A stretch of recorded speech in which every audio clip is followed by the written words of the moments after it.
من كام سنة فاتوا كانت كلية حاسبات ومعلومات كلية مبهمة جدا.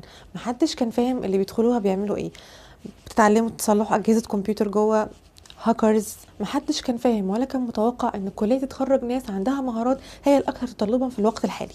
وده لأن مفيش حاجة حوالين دلوقتي مش بالبرمجة، كله بيحاول يخترع حاجات أو يبتكر حلول تساعدنا في أي مشكلة بتواجهنا في يومنا، سواء بقى تخلي اليوم أكثر إنتاجية زي برامج ال ERP، أو مثلا تساعدنا في التواصل زي مواقع التواصل الاجتماعي، لغاية أي روبوت بيتم اختراعه علشان يساعد الإنسان في حياته اليومية.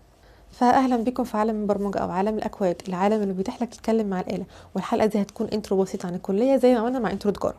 وطبعا لو انت مهتم بكلية تجارة تقدر تشوف الانترو بتاعها دلوقتي على القناة.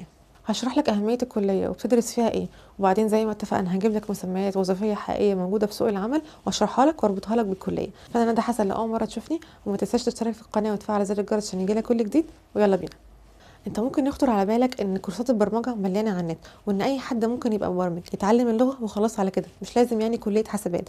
بس هقولك ان الكلام ده مش مظبوط قوي. صح، البرمجه دخلت كتير جدا في حياتنا، زي ان مثلا مهندس السيارات ممكن يتعلم البرمجه عشان يضيف لنفسه مهاره جديده في انه يشتغل في الحته بتاعه كمبيوتر العربيه، واللي هو بقى حاليا بقى مخ العربيه في العربيات الجديده اللي موجوده في السوق. لكن خريج حاسبات ومعلومات بيبقى مميز عن اي حد داخل المجال جديد لسه، والاسباب اللي هقولها لك دلوقتي. خلينا نقول مبدئيا ان انت ما ينفعش تقارن حد بقاله 4 سنين بيمارس الحاجه بحد لسه داخل المجال بقاله شهور بسيطه، وده هيوضح لك ليه في النقط الجايه. اكتر حاجه بتميز طالب حاسبات او خريج حاسبات ان هو بيدرس كل ما له علاقه بالتكنولوجيا سواء من قريب او من بعيد. مش بيدرس فرع واحد تم تطويره زي العربيات مثلا، لا، هو بيدرس ازاي يطور الحاجه اللي حواليه عموما. يعني عاوز ذكاء صناعي اللي مجنن العالم دلوقتي موجود بيدرسه عادي، عاوز هاردوير موجود، سوفت وير موجود، ماشين ليرنينج شغال. بيتخرجوا حرفيا قادرين يدوسوا في اي حاجه ليها علاقه بالتكنولوجيا، لان دراستهم مليانه رياضه بشكل اساسي، اساسيات وتفاصيل داخل لغات البرمجه زي البناء المنطقي للكود مثلا، طريقه تخزين الداتا، حاجات ليها علاقه بامن المعلومات، الذكاء الصناعي، والانترنت طبعا، تفاصيل داخل الهاردوير والسوفت وير.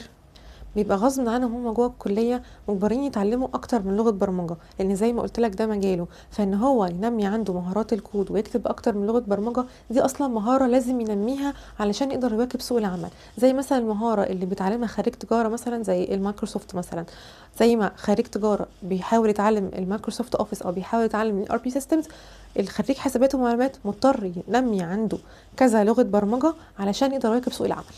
حتى ادخل على اي موقع توظيف، شوف مثلا وظيفه ليها علاقه بتطوير اي ابلكيشن سوفت وير مثلا، اي حاجه بقى ليها علاقه مثلا بالعربيات مثلا، روبوتس حتى، هتلاقيهم طالبين واحد خريج حاسبات ومعلومات بشكل اساسي.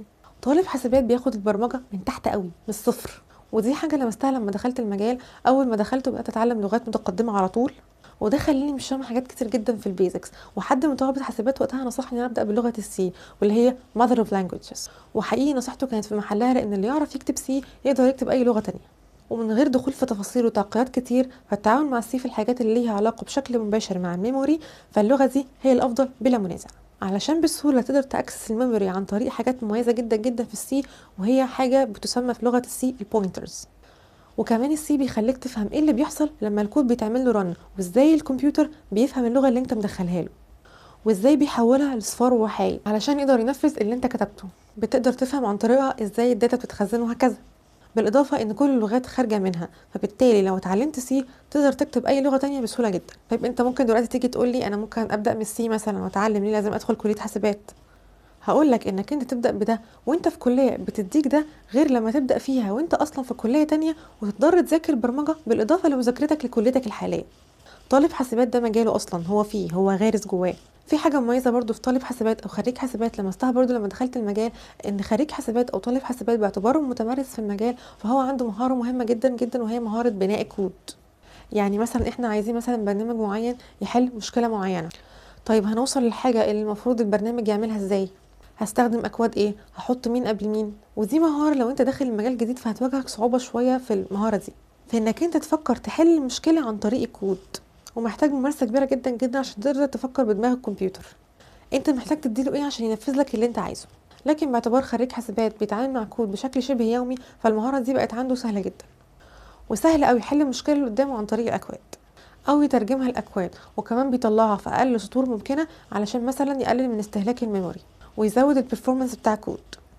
بص، دي كانت نبذه سريعه وسهله عن كليه حاسبات وبيدرسوا ايه جوه، لو انت ما كنتش لسه فاهم اهميه الكليه دي ايه. لو حابب مجال التكنولوجيا فانصحك بالكليات دي جدا او قسم ميكاترونكس في هندسه، وده هنتكلم عنه قدام في حلقات تانية ليها علاقه بكليه هندسه.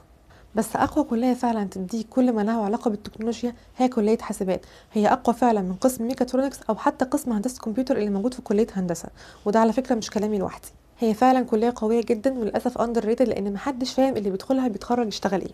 لو انت حابب مجال التكنولوجيا انصحك جدا بيها، حاول تجيب مجموعه على قد ما تقدر وباذن الله تدخلها. ناقص حاجه ما اتكلمناش عنها، وهي انك انت لو انت حابب المجال ولا قدر الله ملحقتش تدخل الكليه، الحقيقه ان الحمد لله المجال ده كورساته متوفره بكثره على النت، وفي حاليا منح معموله كتير جدا جدا تخليك تدخل المجال ده، زي مثلا منحه الاي تي اي بتاعه وزاره الاتصالات. بس هتحتاج مجهود اكتر شويه من طلبه حاسبات، واحيانا قد تستعين بطالب حاسبات تستشيره في شويه حاجات. محتاج تدوس في البيزكس كتير قوي قوي، وتشتغل مع نفسك قوي قوي، وتذاكر كتير قوي قوي، واهم حاجه طبعا الممارسه. وده غير انك انت هتكون في كليه تانية، فهتحتاج تذاكر ده بالاضافه لمذاكرتك في الكليه الاصليه اللي انت فيها. الموضوع ممكن يبقى صعب شويه بس مش مستحيل باذن الله.